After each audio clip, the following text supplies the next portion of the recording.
जरूरी तो नहीं है कि मैं पैदा होते सही थी विरोध करना चालू कर दूं गर्भ से निकलने के बाद। ये जरूरी नहीं है, मेरे को जब समझ में आया तब मैं विरोध कर रहा हूँ। मैं बोला अगर भारतीय जनता पार्टी टिकट नहीं देगी तो संयोग कोचर क्या निर्दलीय चुनाव लड़ेगा? बिल्कुल नहीं भैया, मेरा पेट भरा हुआ है और अच्छा खासा भरा हुआ है भैया। तो जनता की सेवा करने के लिए चुनाव लड़ना आवश्यकता है। बिल्कुल आवश्यक। हाँ, क्या बोले भैया? देखिए, आपको टिकट नहीं मिलती है तो जनता की सेवा करना आप तो ऐसे भी कर रहे हैं। वैसे भी कर रहा हूँ, लेकिन वृहद स्तर पे करना है। मेरी सोच बड़ी है, मेरी सोच बड़ी है, मेरा विजन बड़ा है। बड़ा करने के लिए मुझे कम से कम शासन का सहयोग चाहिए भाई, उसके बिना मैं नहीं कर पाऊंगा। जिस पार्टी की बात कर रहे हैं वही पार्टी आपको सहयोग देती हुई नहीं दिखाई दे रही है। नहीं देती है, बिल्कुल देती है। क्यों मैं कैसे कह दूं? मैं को एक्सपर्ट कमेटी मेंबर बनाया गया भारत सरकार का। मैं तो सिर्फ बालाघाट की बात कर रहा हूँ भाई। सहयोग पहले विजन आप क्लियर कर लीजिए, पहले आप विजन क्लियर कीजिए। मेरा विजन क्लियर है। नहीं है क्लियर, अभी क्या है कि आप डगमग और कटंगी से बोसी भगत का नाम आ रहा, तो बालाघाट से संयोग कोचर का नाम अगर नहीं भी गया तो अगर नहीं, मैं आप शायद मेरे कंधे पे बंदूक रखकर चलाना चाह रहे हैं, मेरा कंधा तलाश रहे हैं आप। लेकिन मैं आपको ये बता दूं कि प्रदीप गुड्डा जायसवाल जी ने जब सरकार बन रही थी सिंधिया जी के बाद, तब उन्होंने भाजपा को सपोर्ट किया। नहीं, मैं ये नहीं बोल रहा हूँ। मैं ये बोल रहा हूँ कि अब ये बात जरूरी नहीं है ना कि पैनल से नाम जाए या ना जाए। भाजपा जिताऊ प्रत्याशी को टिकट दे रही है, ऐसे में संयोग कोचर बालाघाट से क्यों नहीं, ये बोलना चाहता हूँ। इसमें एक बात ये बिल्कुल तय है कि इसमें बहुत सारे लेयर हैं, लेयर के ऊपर लेयर है। शीर्ष नेतृत्व किसी भी कीमत में मध्य प्रदेश को हारना नहीं चाहता, ये बात बिल्कुल सही है। और हम कार्यकर्ता भी अपनी पूरी जान लगा देंगे 5वीं बार सरकार बनाने के लिए। प्रत्याशी कोई भी हो, हमको सिर्फ कमल का फूल चाहिए। प्रत्याशी कोई भी हो, किसी का भी नाम आ सकता है। मैं ये नहीं कह रहा हूँ कि मुझे ही टिकट दे पार्टी, बिल्कुल नहीं कह रहा हूँ।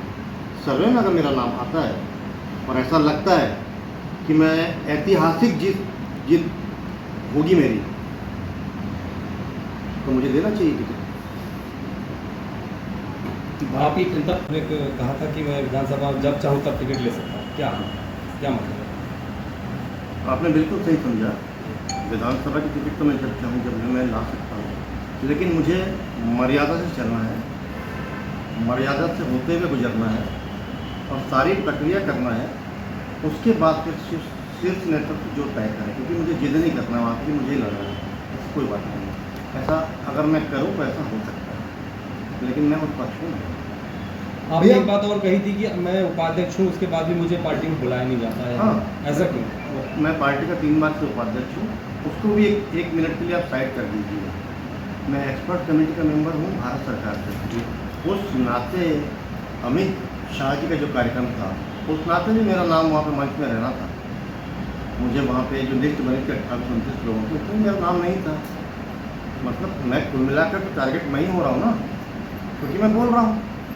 ये बंद कमरे में जाके सत्यनारायण अग्रवाल ने आपको क्या बताया था, क्यों नहीं आपका नाम भेजा गया? हाँ, देखो भैया, मैं इस बात ये एकदम क्लियर करना चाहता हूँ इस बात को। सत्यनारायण भैया और मेरे संबंध जिलाध्यक्ष से पहले एक सगे भाई की तरह है और वो शायद हमेशा रहेंगे, उतना ही सम्मान है। लेकिन चूंकि वो अब भाजपा के जिला उपाध्यक्ष हैं, तो उन जिला अध्यक्ष तो मैं तो ये बात सार्वजनिक नहीं करूँगा, क्योंकि उन्होंने जब मुझे बोला कि लोग अगर मैं तुम्हारा नाम भेजूँगा भाई, हंसते बोला मुझे और अच्छे से बोला। उनको भी ये लग रहा था कि वो भी कहीं ना कहीं प्रेशर में होंगे, लगता है, हो सकता है। उन्होंने बोला कि आपका नाम भेजूँगा संयोग भाई, आपका ही नाम फाइनल हो गया। सबको पता है, तो सबको पता है, इसका मतलब तो ये सीधा सीधा होता है कि सर्वे में मेरा नाम सबसे ऊपर है। और सबसे बड़ी बात ये है, जो कल भोपाल में मेरा इंटरव्यू हुआ, वो एक सर्वे है। मेरे ख्याल से लगभग 2 लाख लोगों का सर्वे आ चुका है, उसमें 2 लाख व्यूज़ हो चुके हैं। तो क्योंकि अलग अलग भागों में उसको डाला गया है, वैसे एक में 20-25 के आसपास है। 2 लाख लोगों का सर्वे कम नहीं होता भाई। अगर लोग चाह रहे हैं, देख रहे हैं, उसको समझ रहे हैं मेरी बातों को, और ये लड़ाई मेरी नहीं है, जनता के बीच से मैं निकला हुआ एक छोटा सा आदमी हूँ।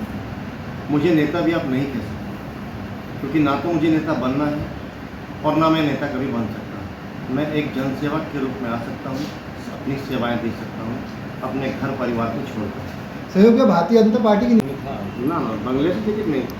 ये बंगले का जिला नाम अध्यक्ष क्या ने है? पूछा कि बंगले से पूछ के मैं नाम भेजूंगा आपका, आपने शायद उसको गलत सुन लिया है। जी जी तो वो एक्चुअल में प्रश्न ऐसा था कि मैंने जब उनको बोला तो उन्होंने मुझसे कहा था कि मैं बंगले से पूछ के भेजूंगा भैया, और उन्होंने खंडन भी किया बाद में कि हाँ ये वो भाजपा के दिव्य पुरुष है, मैं भी मानता हूँ, सारा शहर मानता है, और मानना पड़ेगा इस बात को।